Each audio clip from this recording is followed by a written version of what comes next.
Bonjour. L'Eucharistie. Wow!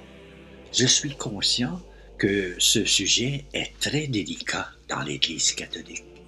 Plusieurs croyants ne savent pas que le Christ est réellement présent dans un petit pain. Afin de préciser, je ne suis pas un prêtre. Comme disait ce grand personnage révolutionnaire de l'Église, François d'Assise, « Oh, que je ne suis pas digne de l'être ». Ce n'est pas réservé aux religieux de parler de la foi, c'est un devoir capital d'un baptisé. Alors, j'en suis un. J'aimerais vous partager une petite histoire personnelle avant même de parler de ce grand mystère qu'est l'Eucharistie. J'ai été témoin à Montréal, Québec, Canada, lors d'une célébration eucharistique et, à ma grande surprise, dans la foule, une jeune femme se lève et prend parole à haute voix à toute l'assemblée, la communauté. Heureusement, le prêtre l'a laissé s'exprimer. Wow! Tout le monde a eu envie de pleurer. On pouvait voir dans sa face la souffrance humaine. Je n'arriverai jamais à l'exprimer en mots ce que j'ai vu. Elle nous dit qu'elle a perdu le contrôle de sa vie. Elle est alcoolique et qu'elle trouvait la vie tellement difficile. Elle ne savait pas pourquoi elle devait continuer de vivre, et etc.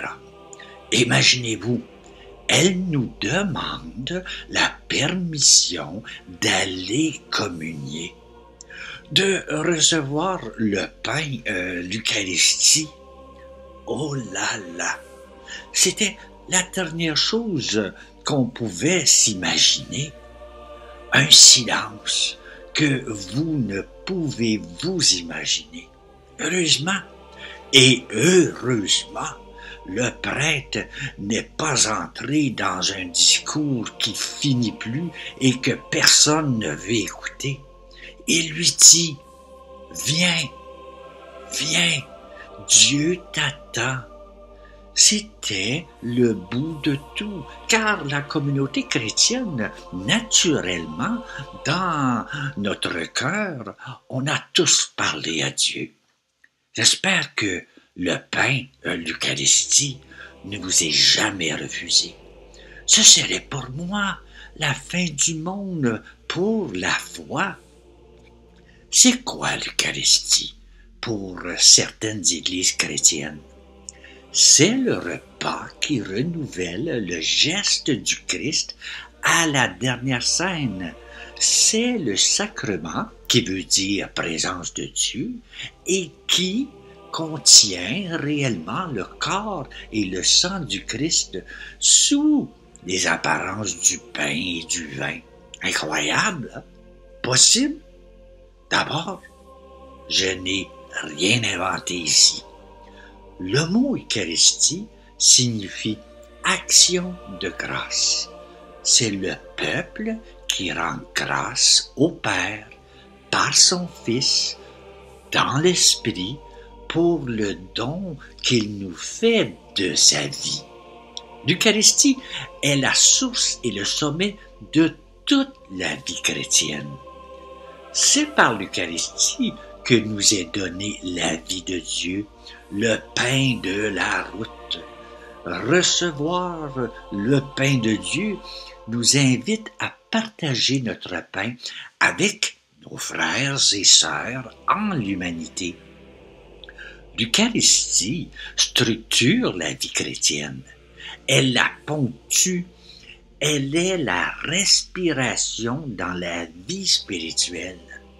C'est une actualisation de la Pâque et non pas sa répétition ou son simple souvenir. L'Eucharistie ou la messe est un rappel de la dernière scène, de la mort et de la résurrection de Jésus-Christ.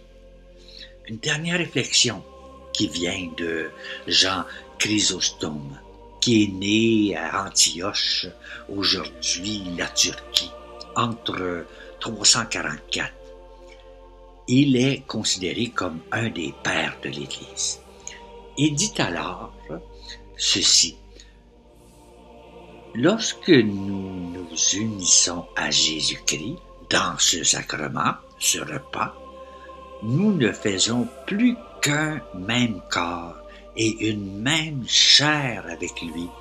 Comme vous voyez, j'ai rien inventé. Ma foi me dit clairement que rien n'est impossible à Dieu. On est tous invités autour de cette table. La table où il se vit un grand mystère, celui où tout est possible dans cette rencontre mystérieuse.